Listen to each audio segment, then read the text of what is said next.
Pai nosso que estás nos céus, santificado seja o teu nome. Venha o teu reino.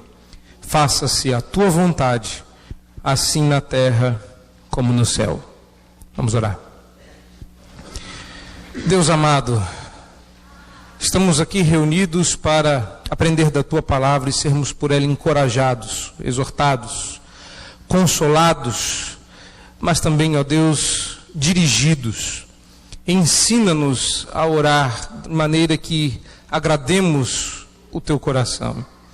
Tem misericórdia do teu povo aqui reunido, Senhor, e do teu servo, instrumento nesta noite para a exposição do texto. Que saiamos edificados, que seja a tua voz a ser ouvida aqui, e que os nossos corações, abertos e férteis, recebam a semente da palavra de Deus, e ela germine e dê frutos dignos de arrependimento. Ajuda-nos agora, ó Deus. Dá-nos atenção, disposição de mente e coração para ouvirmos a tua palavra. No nome de Jesus. Amém. E cá estamos nós, voltando à oração dominical. E pelo que vocês já puderam perceber, esta noite nós falaremos sobre o prefácio e as 3 primeiras petições. Por quê? Porque nessa primeira divisão do texto, e eu peço que você mantenha a sua Bíblia aberta em Mateus 6, 9 e 10, você pode conferir que as 3 primeiras petições são petições voltadas e dirigidas a Deus. E as próximas 3 petições são as petições voltadas para nós e nossas necessidades. Então, hoje, nós aprenderemos com as 3 primeiras petições e a parte que concerne a Deus e a sua glória em primeiro lugar. Eu gostaria de relembrar, irmãos, que nós estamos olhando para uma oração modelo, para uma oração que, embora não fosse o objetivo de que toda oração fosse feita exatamente nestas palavras, o Senhor nos oferece um padrão. Fique atento a isso. Esta oração é uma oração padrão, uma oração modelo. Ela pode e deve ser orada. Nós falaremos isso no fim da exposição desse texto. Não de hoje, mas do texto todo. Ela deve ser corretamente entendida e essas palavras devem ser revestidas de significado em nosso coração para serem ditas. Então, nós não oraremos o Pai Nosso até que compreendamos o que esta oração quer dizer. Entretanto, este modelo e este padrão deve ser obedecido. E eu peço a atenção dos irmãos para que esse texto seja corretamente entendido e as nossas orações corretamente corrigidas. Mas você, antes de eu entrar no texto, se pergunta qual é a importância de aprender a orar com o Pai Nosso. Por que não dicas mais práticas? Meus irmãos, eu não consigo ver nada mais prático do que Jesus dizendo, ore desta maneira. Essa é a maneira mais prática de ensinar alguém a orar. E por que falar sobre oração em dias como o nosso? Todo mundo sabe orar. É tão fácil. A gente tem aprendido por aí que orar não é uma coisa complicada nem complexa. Nós temos aprendido que basta fechar os olhos, dirigir os nossos pensamentos a Deus e falar. Dizer a Deus o que a gente tem na cabeça. Isso é orar. Orar é uma conversa. Orar é uma coisa simples. É fácil aprender a orar. Basta ligar a sua televisão e reparar que em algum momento, em algum canal, haverá alguém falando sobre o Evangelho e eventualmente orando. Eu tive uma vez a oportunidade de ter um canal que era chamado Canal da Oração. Qualquer que fosse o horário, 24 horas por dia, tinha alguém orando. Num púlpito, com pedidos de oração que você podia mandar pela internet, e alguém de olho fechado, orando e orando e orando. E a minha pergunta é, será que é isso que Deus quer? Será que é isso que Deus espera do seu povo? Será que nós realmente sabemos orar? E o pior, será que Deus ouve a sua oração? Será que Deus quer que você ore? São perguntas que eu espero fiquem respondidas à medida que esse texto for trabalhado, exposto e aplicado nos corações dos irmãos. Então preste atenção, preste muita atenção, porque hoje falaremos sobre prioridades corretas na oração. Nós precisamos, e eu já comecei a dizer isso antes, mas mais uma vez repito, irmãos, nós precisamos desenvolver na nossa oração prioridades corretas. Nós realmente estamos achando, quando não levamos em conta o que está revelado na palavra, que podemos desenvolver e apresentar a Deus a nossa própria versão de prioridades. O que eu quero dizer com isso é que quando você ignora o que está aqui e cria a sua própria prioridade na oração, que para mim é prioritário, você está ignorando a revelação, e ela tem primazia. Deus nos julgará conforme a palavra dele, quem leu e quem não leu.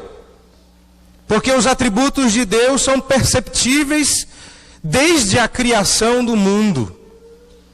Mas na oração nós entramos em contato direto e sublime com o Criador deste mundo. É importante nos dirigir a Ele como convém. Nós aprendemos a nos dirigir uns aos outros como convém. Alguns de vocês foram, e graças a Deus por isso, foram educados a se dirigir corretamente aos seus pais. Alguns de vocês foram criados a nunca se dirigir aos pais pelo primeiro nome. Era Senhor, Senhora. Não era assim? Vocês não foram criados assim? Ah, se você chegasse e dissesse naqueles idos dias, meu velho, minha velha, ia dizer uma vez só, porque sem dente ia ser difícil repetir. Os tempos mudaram, nós perdemos o respeito, e hoje a gente chama o pai de qualquer nome, de qualquer jeito. Não estou defendendo que você deva chamar necessariamente seu pai de senhor e senhora. Tem alguns que morrem de medo de serem chamados assim, porque têm medo de envelhecer. Assunto para outra hora. Mas nós aprendemos. Meus pais trabalham num tribunal. E eles contaram que certa feita uma advogada recém-formada, um pouco atrapalhada, espero que vocês não a conheçam, eu não sei quem é.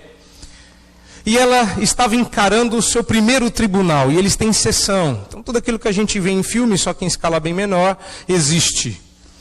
E ela entrou e ela começou a se dirigir ao juiz pelo título de Senhor. Senhor juiz. Ela falou, alguns já disseram, Senhor juiz uma. Na segunda vez que ela falou, mas Senhor juiz, o juiz disse, dona advogada, sei lá como é que chama advogado, deve ser doutor. Eu só sei que o juiz disse assim, se a senhora me chamar de Senhor de novo, eu vou dar voz de prisão. Como é que é?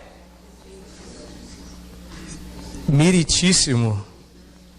Não é isso? Pois é. Nós temos que aprender a se dirigir ao juiz, nós temos que aprender a dirigir-nos ao advogado. Ninguém vai a um advogado e chega assim, ô Zé, seu advogado. Não, você aprende que deve chamar, mesmo que ele não tenha um, você tem que chamá-lo de doutor advogado. A gente aprende a se dirigir uns aos outros. Nós temos respeito uns pelos outros.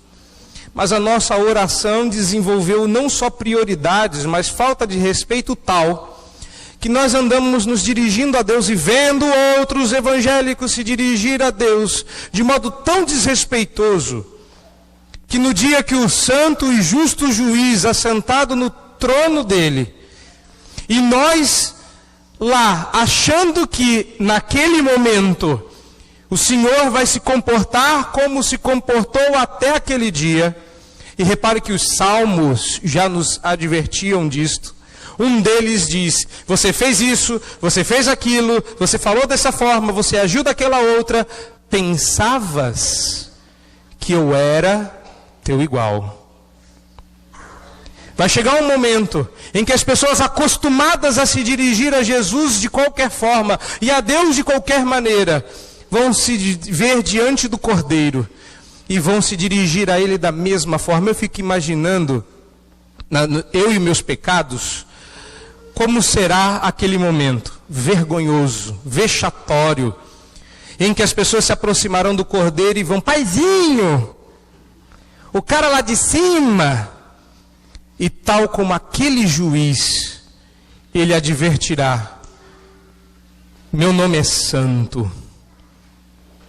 E você, se não dobrar a língua, como não dobrou os joelhos, vai para o inferno.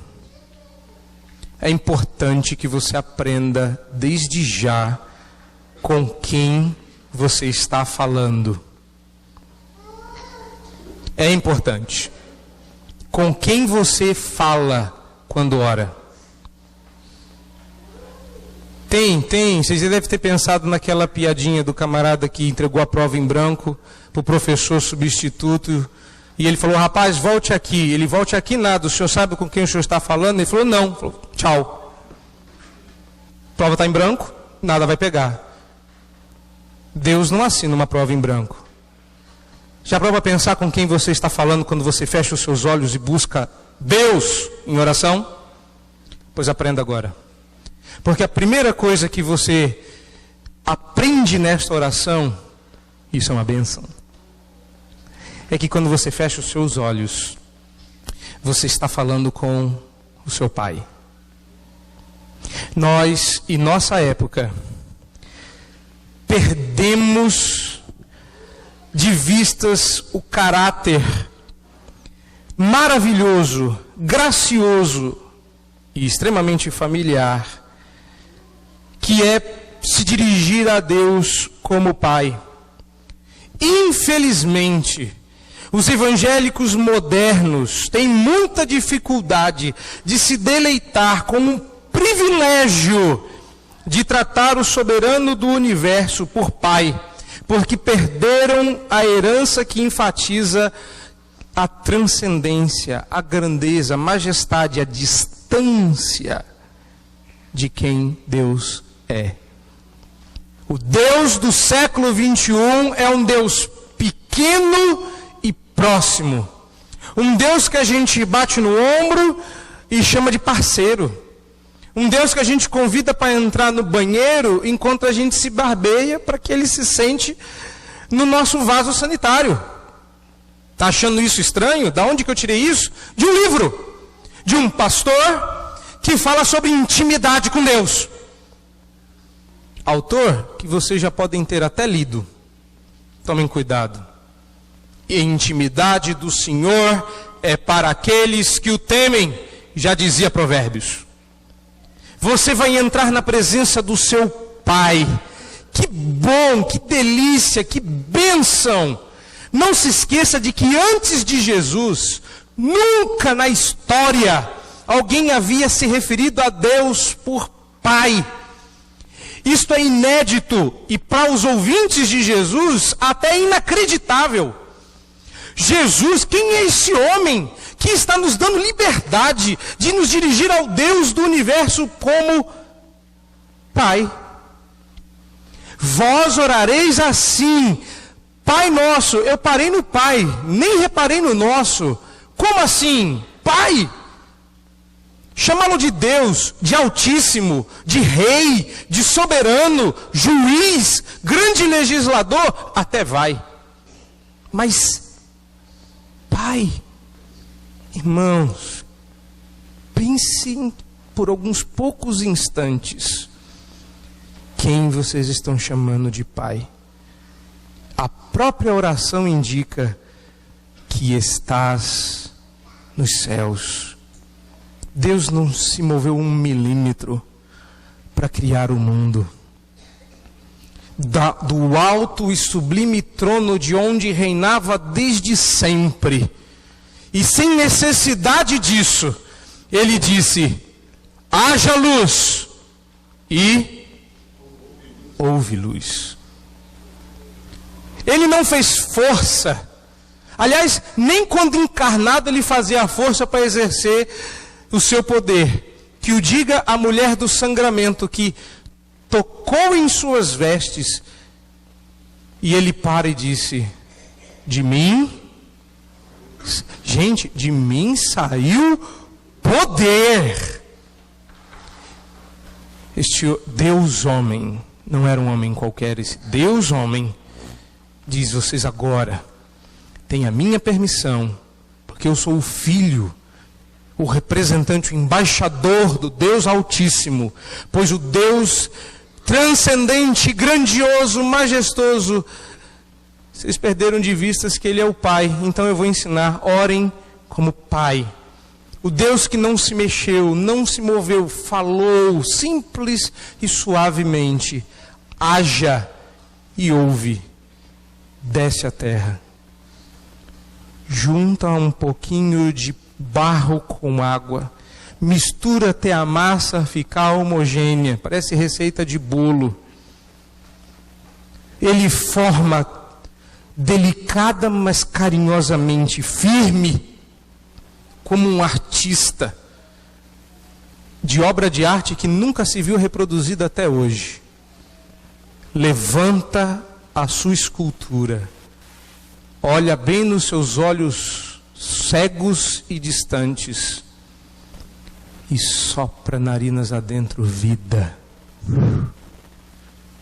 E ele se torna ser vivente. Deus sempre nos tratou como Pai, mas agora Ele permite ser tratado como tal. Já parou para pensar que este grande Deus que está nos céus é seu Pai? Irmãos, não é pouca coisa, mas nós estamos insensíveis a isso. Nós achamos o maior barato, porque é isso que as pessoas têm ensinado lá fora. Esquece o Deus do Antigo Testamento, ele é distante, grande demais para caber dentro do nosso bolso. O Deus do Novo Testamento, que a gente entende menos do que do Antigo, esse é carinhoso, esse é gentil, esse é feito de algodão doce. Esse cabe no bolso, esse dá para apertar e guardar dentro do nosso coraçãozinho pequeno e medíocre. Esse você pode tratar de qualquer jeito. Deus mudou. Não. O que mudou foi o nosso relacionamento com Ele. Mas nós perdemos isso de vista.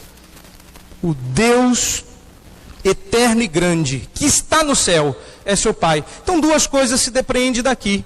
Você pode sim se referir a Deus de maneira familiar, de maneira próxima, mas não se esqueça que você não está lidando com qualquer um.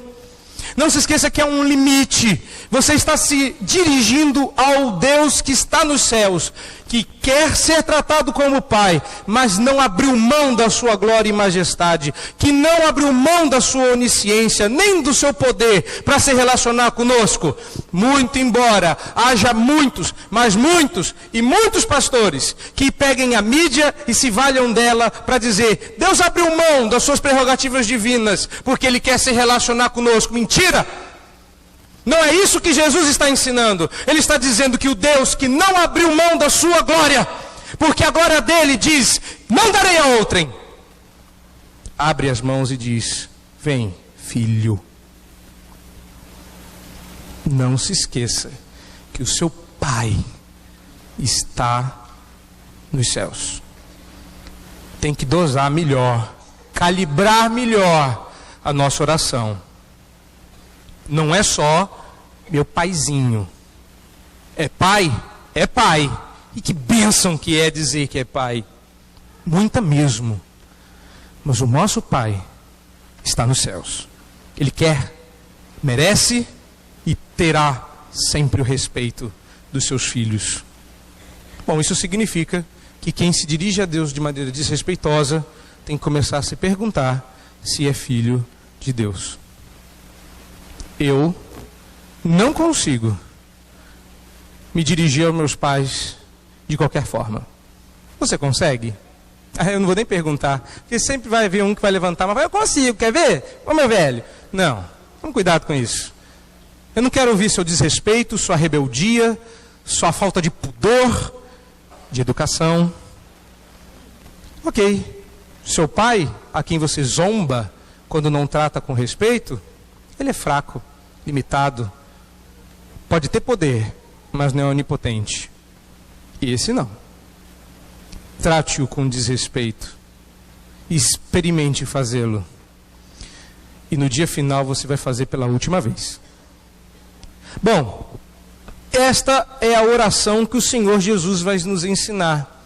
E logo depois de nos apresentar a quem Ele está permitindo que nós nos dirijamos diretamente, agora você pode se dirigir a Deus diretamente.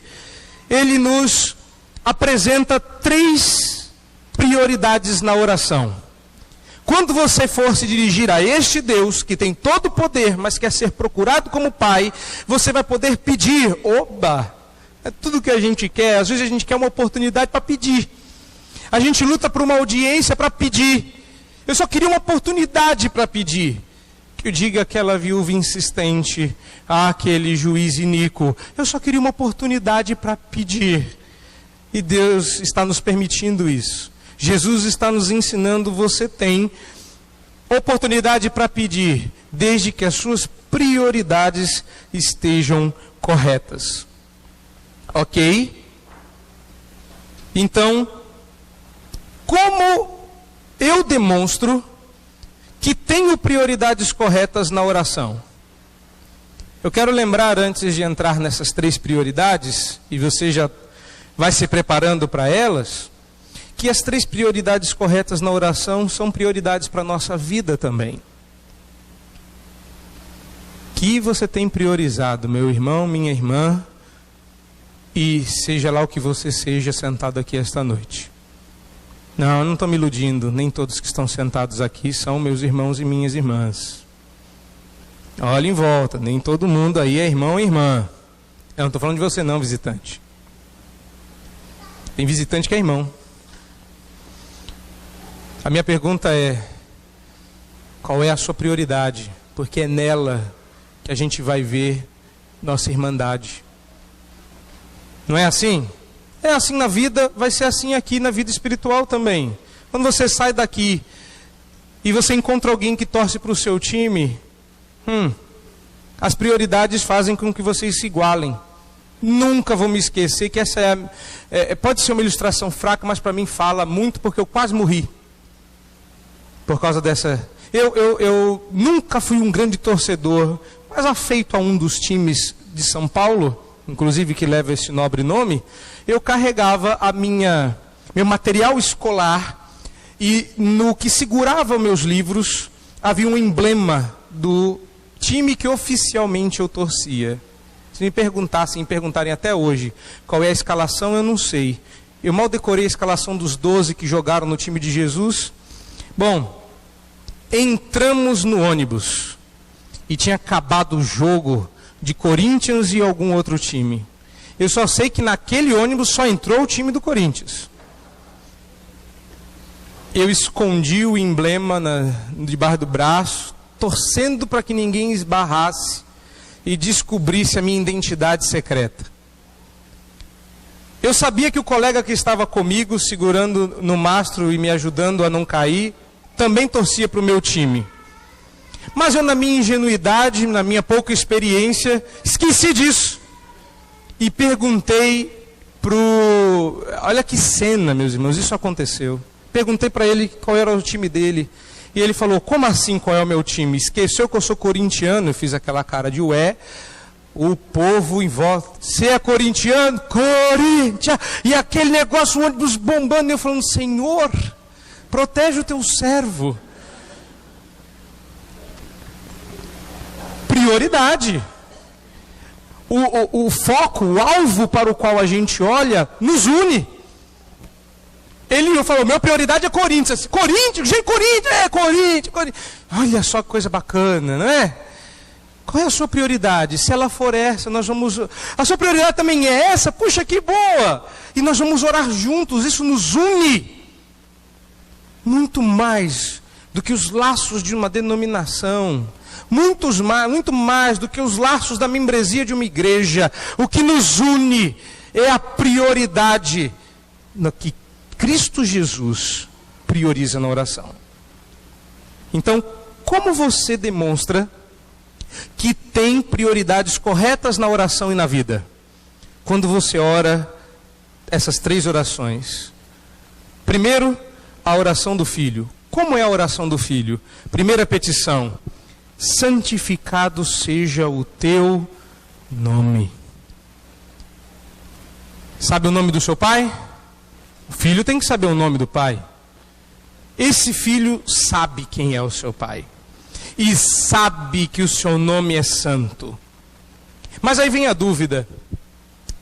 Pedir para que o nome santo de Deus seja santificado, não é meio estranho, não? O nome dele já é santo. O que vai acontecer? Ele vai ficar mais santo se eu pedir? Quanto mais a gente pedir, mais santo Deus fica? Não. Deus é plenamente santo e nós não estamos pedindo para que Deus se torne mais santo, para que o seu nome fique mais santo. Santo significa separado. Santo significa distante do pecado, junto de Deus, puro. Santo. Bom, pedir para que um nome que já é distante e santo, longe do pecado, fique mais distante e mais longe do pecado é impossível. Deus é o limite da outra ponta. Se nessa ponta temos o pecado, a gente sabe que o fim da linha chega quando nós chegamos em Deus. O que nós estamos pedindo aqui? Embora já tenha sido ensinado, me permita resumir. Você não pede para que Deus cresça. Assim como você, quando canta que Deus seja engrandecido, você não quer que Ele se torne maior do que já é. Ou para que você, quando ora, peça que Deus seja glorificado, que Ele tenha mais glória do que já tem. Você pede para que o nome de Deus, que santo já é, seja reconhecido como tal. Você pede para que o santo nome de Deus seja entendido, percebido como Ele é. Que as pessoas reconheçam que o nome de Deus é um reflexo de quem Ele é, santo. Que mostra quem Ele é, santo.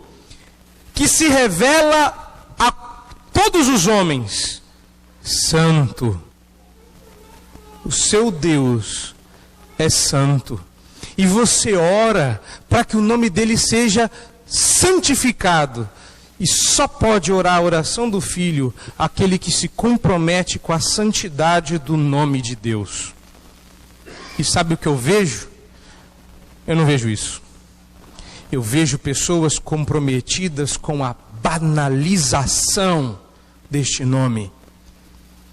Você entra nas igrejas, e hoje você sabe disso, porque até divertido contra isso a gente tem que ser.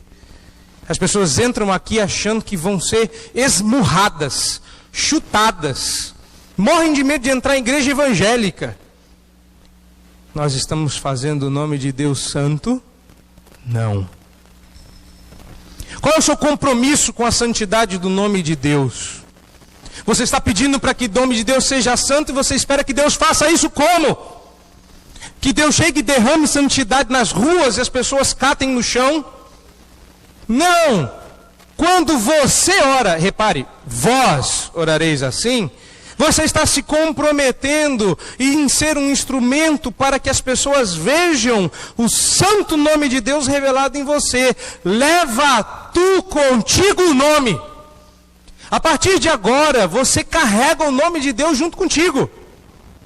E aí você ora que o nome que eu carrego nas minhas costas seja visto como santo, porque o seu nome é santo. Pedir que o nome de Deus seja santificado e não se empenhar para que isso aconteça é como pedir para Deus dar um emprego e não sair de dentro de casa para procurar um. E tem gente que acha que é só isso que deve fazer. Ah, mas hoje com a internet não precisa sair de casa. Vai, engraçadinho, faz piada. Continua desempregado. Não. Quem ora essa oração se compromete com o que ela diz. E é por isso que eu vivo dizendo, meu querido, passe a orar pelas pessoas que você não gosta. Passe a orar pelas pessoas com quem você não se dá bem. Você se compromete com o que você ora. Sabe de uma coisa? Ninguém consegue orar por quem não gosta. Porque começa orando pelo inimigo. Daqui um pouco já está amando o inimigo. Daqui um pouco já está amigo. Daqui um pouco chama de irmão. Oração faz isso. Como é que você anda orando? A menos que você ande fazendo umas orações meio imprecatórias. Leva, Senhor. Tome cuidado com isso. Não é somente isso. Como é que eu sei que eu estou com as prioridades corretas na oração? A primeira preocupação é com o nome de Deus, não com o meu. A primeira preocupação é com a santidade de Deus, não com a minha. A primeira preocupação é com a glória de Deus, não com a minha. Mas isso traz decorrências. Como é que eu sei que as minhas prioridades estão corretas na oração? Quando eu faço oração de súdito. Venha o teu reino.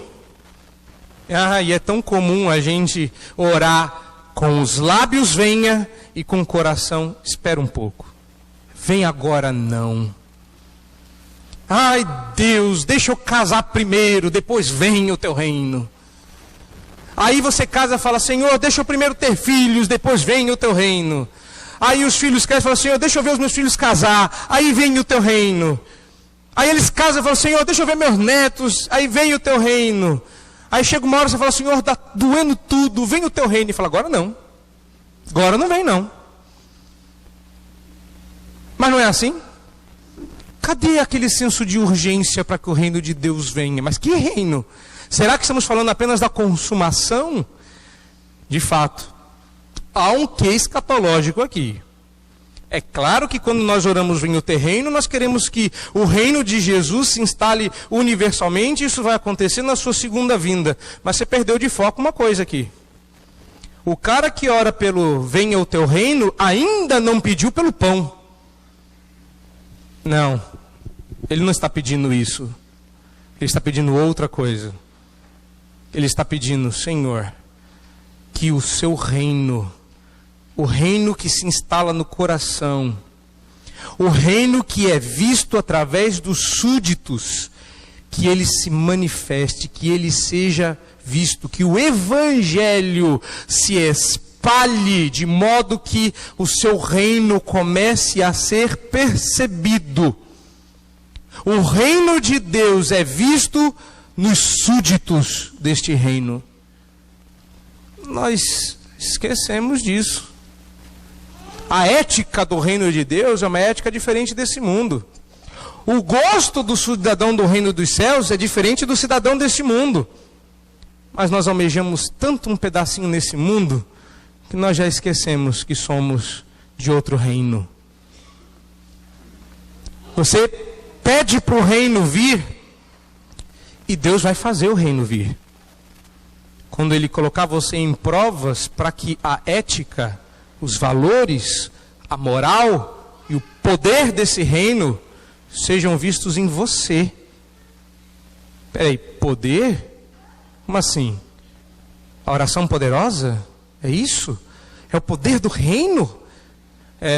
Durante muito tempo foi o que os discípulos pensavam. Eu fico imaginando a quantidade de discípulo que fez o quando Jesus disse, vem o teu reino. É isso, vem o teu reino, vamos puxar a espada, vamos para cima. Não, o reino veio. Perdeu de vista? Lembra de novo. Antes desse sermão, Jesus está pregando, arrependei-vos. Como é que é? Não lembram mais? Porque está próximo o reino. Dá uma olhada depois, nós vamos ver isso depois. Arrependei-vos porque é chegado. É chegado. Ele está pregando o Sermão do Monte. Daqui a alguns meses ou anos, o mesmo pregador Jesus Cristo estará de sede num poço. E vai travar uma conversa inédita com uma mulher samaritana. E ele vai contar para ela sobre o Messias. E ela vai dizer, eu sei disso tudo, que virá o Messias, o rei de Israel. Eu sei de tudo isso, porque virá o reino. E ele diz, sou eu. Veio. Eu sou o reino de Deus. O reino de Deus está onde o rei está. Sabe por que o mundo não está percebendo o reino de Deus? se este reino se instala em nossos corações, porque o reino de Deus só está onde o rei está. Eu acho que tem gente demais dizendo que o rei está no coração, mas o rei que reina em certos corações é eu, não Jesus. Como é que a gente vai perceber o reino de Deus se o rei que a gente anda pregando com as nossas palavras e atitudes não é este rei aqui? O reino de Deus vai ser perceptível à medida que nós demonstrarmos que somos cidadãos do reino de Deus. Então, quando você pede, venha o teu reino, você está se comprometendo em ser um evangelista. Você está se comprometendo com missões. Você está se comprometendo em mostrar para as pessoas quem é o verdadeiro rei. Você está pedindo como Elias pediu, abre os olhos dele para que ele veja quem reina. Então, se você não tem coragem de viver a ética do reino, não ore, venha o teu reino, pula essa. Ai, pastor, aí é demais, né, pastor? Não pode orar a oração do Pai Nosso. Não pode não. Não é para qualquer um orar isso aqui não. Porque quem ora isso aqui se compromete com o que está falando. Não é para qualquer um não. E saibam vocês que a igreja primitiva proibia qualquer pessoa orar o Pai Nosso. Hoje, qualquer um, até um brinquedinho, você aperta ele, Pai Nosso que está no céu. Mas se nós estivéssemos na igreja primitiva e houvesse um crente lá, a pergunta seria: com que direito você está orando o Pai Nosso? Não, é o Pai Nosso. Você conhece o Pai? Que Pai? Qual nome é santo? Que santo? Você não está pedindo para ser santificado o nome? Que nome? É o nome do Pai. Qual? Que Pai? Que reino? Quem sou eu? Você está orando o Pai Nosso com que direito? Está pedindo para vir o reino? Você faz parte desse reino? Você é filho desse Pai? Você é o espelho que reflete a santidade do que está nos céus? Quem ora a oração do Pai Nosso se compromete com o que está escrito aqui. Para, por fim, orar a oração da obediência. Ele ora a oração do Filho, sim, Pai Nosso que estás no céu, santificado seja o teu nome. Ele ora a oração do súdito, venha o teu reino. Eu sou um súdito, eu desejo que o meu rei faça o seu cetro brilhar sobre todos, que a sua coroa brilhe e todos vejam. Mas eu também oro, faça-se a tua vontade, assim na terra como nos céus. Mas o que é isso? Deus não é soberano? Ele não tem um santo nome soberano? Ele não tem um reino soberano sobre todos e tudo? Como assim, faça-se a tua vontade? Ah, já sei. É que se eu não permitir que Deus opere em minha vida, Ele não vai fazer. Se eu não abrir as portas do meu coração, Ele não vai entrar. Se eu não permitir, se eu não tomar posse, a vontade de Deus não se realiza na minha vida. Tem muito crente que pensa isso. Pensa errado. Muito errado. Não é isso que vocês pedem na oração do Pai Nosso. Porque não é dessa vontade que Deus está falando. Claro, nem pode ser alvo da nossa vontade tentar mudar a vontade de Deus. Não pode ser alvo da nossa oração mudar o querer soberano de Deus. Isso é loucura. Porque se Deus resolver fazer o que você acha certo, já pensou que maluquice seria? Não pensa não. Deixa eu fazer uma pergunta para você. Qual vontade é boa, perfeita e sempre agradável? A sua ou a de Deus? Não pode ser que eu esteja pedindo que a vontade soberana e decretiva de Deus se realize na terra como ela tem se realizado no céu. Mas tem muito pastor por aí, mas muito mesmo, que tem dito que os nossos pecados e a nossa vontade têm obstruído a vontade de Deus. Sabe por que Deus não cura? Porque você não deixa Deus operar. Sabe por que as coisas não acontecem na sua vida? Porque o seu Deus sem poder tem vontade mas não é soberano. Deixa Ele fazer. Eis que estou à porta e bato, não é assim? Que eu já expliquei que não é assim. A Bíblia diz que não é assim. É claro que não, eu não estou pedindo que a vontade decretiva de Deus aconteça na terra, porque não vem acontecendo. Deus está tentando, mas não está conseguindo. Deus está até de vez em quando pego de surpresa. Eu não sabia que isso ia acontecer. Não. A vontade de Deus é soberana. Esse não é o pedido que você está fazendo aqui.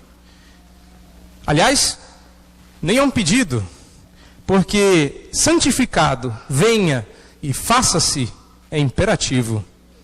Você pede para que a coisa aconteça. E aí, você está mandando em Deus? Senhor, faz a tua vontade. E Deus precisa de ordem humana para fazer a vontade dele?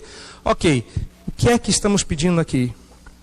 Estamos pedindo, e vocês já viram isso na terceira petição, estamos pedindo que a vontade de Deus seja pronta, amável e graciosamente obedecida na terra como ela é no céu.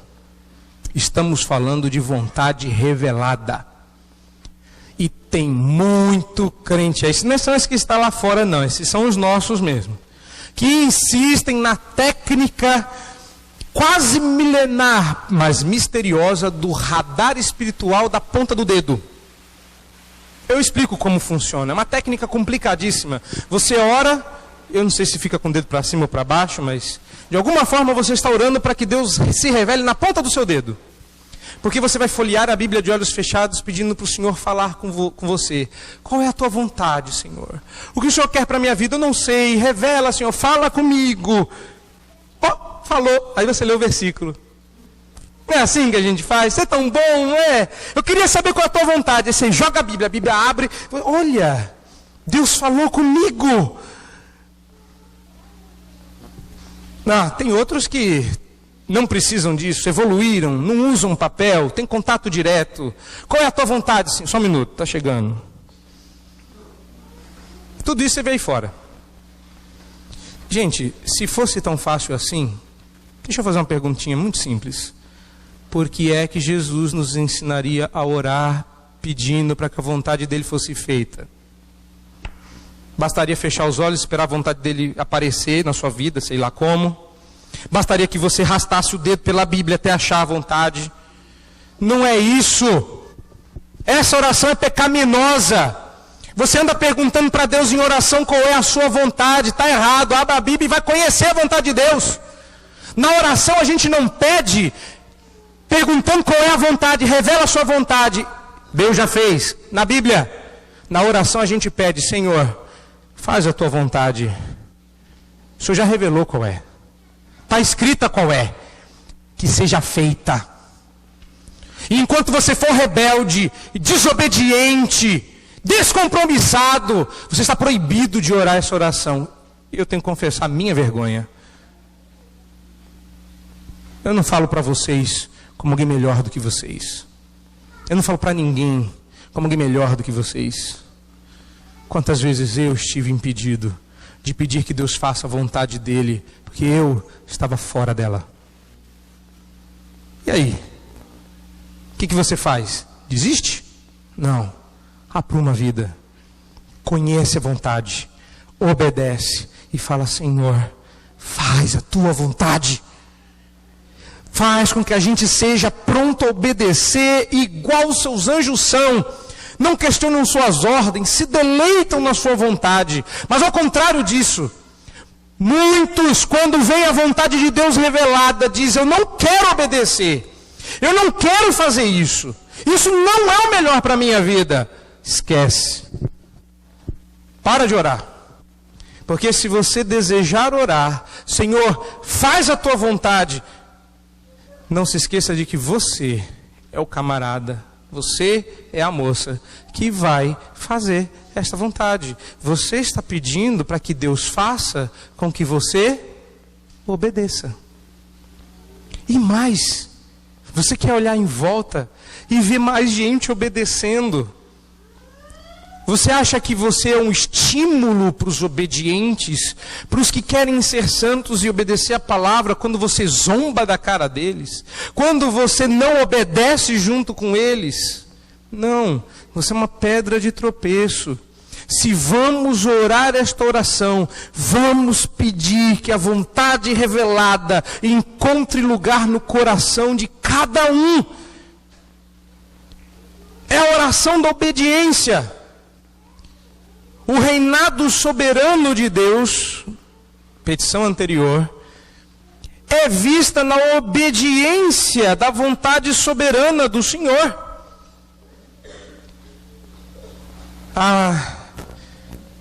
Coisa tão simples, na hora eu não entendi.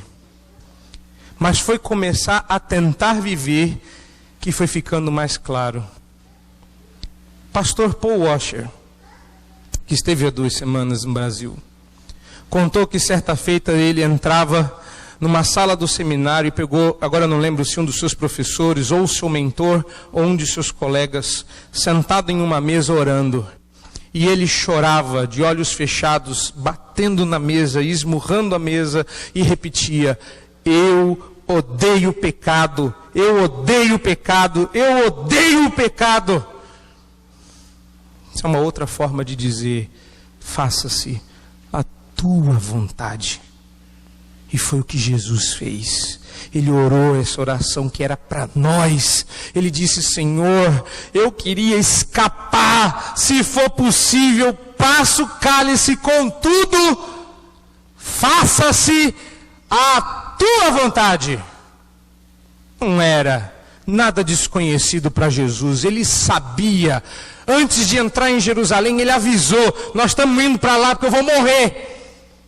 Então no Getsemane ele não podia estar pedindo outra coisa que ele já não soubesse. Ele não estava pedindo: Senhor, mostra a sua vontade, vou para a cruz ou não vou? Não, ele está dizendo: eu sei que eu vou, então faça-se a tua vontade. Eu não consigo pedir que a vontade de Deus seja feita se eu não declarar guerra contra o pecado, se eu não disser que eu o odeio, se eu não desejar ardentemente a vontade de Deus e não a minha. Então esta noite, comece a colocar as prioridades na sua oração. O nome e a glória de Deus devem ser a primeira coisa que você vê na sua oração. O reino de Deus deve ser o seu anseio, e a vontade de Deus deve ser o seu deleite. Porque ele medita na vontade revelada de Deus dia e noite. Mas para encerrar, eu vou falar no finalzinho o que eu devia ter dito no começo. Porque eu não tenho ouvido muita gente falar sobre o caráter exclusivo dessa oração. Olha para o texto, perdemos uma palavrinha aí que faz toda a diferença. É o primeiro nosso. Me permita dizer que muitas pessoas indiscriminadamente rezam esta oração e são ensinadas a recitá-la, quer por líderes espirituais, padres, pastores, seja por quem for. Mas essas pessoas que estão sendo exortadas, ensinadas e estimuladas a rezar ou orar esta oração, não se dão ao trabalho de pensar sobre o óbvio, o tema da exclusividade que está presente nesta oração. Qual? Raciocine comigo, olhando para esse texto rapidamente. Jesus nos ensina, na verdade ele está se referindo aos discípulos, aqueles que estão sentados ao pé da montanha ouvindo Jesus. Ele diz aos discípulos que eles vão orar deste modo. E aí ele começa: Pai Nosso. Deu para reparar que ele excluiu quem não estava lá? Meu Pai é só meu. Não, não é. Meu Pai é só meu e da Juliana. Mais ninguém. Não que eu saiba. Mas não é não. Não, ele é meu pai também. Não é não. Seu João é pai meu e de Juliana, ponto. É pai nosso. Vocês todos estão excluídos. Ele é avô só da Lana e da Riane por enquanto. Ele é meu avô também não? Não, não é não. Ele é avô só delas. E Deus? Deus é o Pai nosso. Mas não é todo mundo é filho de Deus? Resposta? Não, não é não. Se você entrou aqui achando que todo mundo era filho de Deus, perdeu o foco. A oração do Pai Nosso é oração para quem é filho, servo, obediente. Não é todo mundo que pode fazer essa oração. E eu tenho ouvido muito pouco, pessoas falarem sobre o caráter exclusivo da fé cristã. Nossa fé não é banal. Nossa fé não é brincadeira. Ela é nossa fé. Quem não está conosco não pode dizer nós. Quem não está junto conosco não pode orar conosco. Ela exclui quem não é filho. O Pai é nosso. Ele não é pai de todos os homens. E é por isso que a igreja primitiva proibia vigorosamente os não cristãos de recitar esta oração. Porque isso era privilégio de cristão, de filho. Sabe de uma coisa? Vocês não estão valorizando o privilégio que têm. Vocês são os únicos que podem orar. Deus não ouve a oração de todo mundo. Deus só ouve a oração dos filhos dele. E você está negligenciando a oração. Você está vivendo a sua vida e não ora. Você não separa um tempo para orar. E nem é um tempinho, não. É tempão. Tem reunião de oração e você está priorizando outras coisas. Você é o único que tem esse privilégio. Você está jogando a sua vida fora pela janela. Tem muita gente querendo orar e não pode, porque não é filho. Os anjos anelam fazer o que você faz. Anjo não pode chamar, vem o teu reino, ele já está no céu. O anjo já obedece. Veja no texto. Faça-se a tua vontade na terra como ela é feita no céu. Você é o único que pode orar essa oração. Está gastando seu tempo e sua vida no quê? Está abrindo sua boca para falar o quê? Está conversando com quem? Irmãos, está na hora, já está passando da hora de nós botarmos a mão na consciência e desfrutarmos deste privilégio. Você pode chamar Deus de Pai, desde que seja um filho. Isso só é possível em Cristo Jesus. Não saia daqui, não desista esta noite de sair daqui sem poder dizer isso em oração. Não saia daqui sem poder dizer: o Pai também é meu. Porque se você não tem certeza, como esperar se encontrar com Deus e estar com Ele no céu, sem poder dizer: olá, Pai? Porque se você estiver um dia diante de Deus, isso pode acontecer amanhã, ou quando Cristo voltar, e você olhar para Deus e não saber quem Ele é, não é no céu que você vai entrar. Mas hoje está um tal de ameaçado de ir para o inferno. Por quê? Porque está acabando o capítulo 6. Logo, logo nós vamos entrar no 7. E logo, logo Jesus vai dizer: apartai-vos de mim, os que praticais iniquidade. O aviso não é meu. O aviso é do Senhor. Logo, logo. Então, não espera chegar lá, não. Não desista. Não saia daqui hoje sem ter certeza de que este Pai também é seu. Deus te abençoe. E você que já pode dizer isso, desfrute dessa bênção, meu querido. Não deixe a sua vida passar em branco, em vão. Desfrute, se deleite. Orar é bom. Desenvolva esse hábito, cresça nesta graça. Usufrua disso. Não deixa passar em branco, não. Deus também te abençoe, e a todos nós, a graça do Senhor. Amém.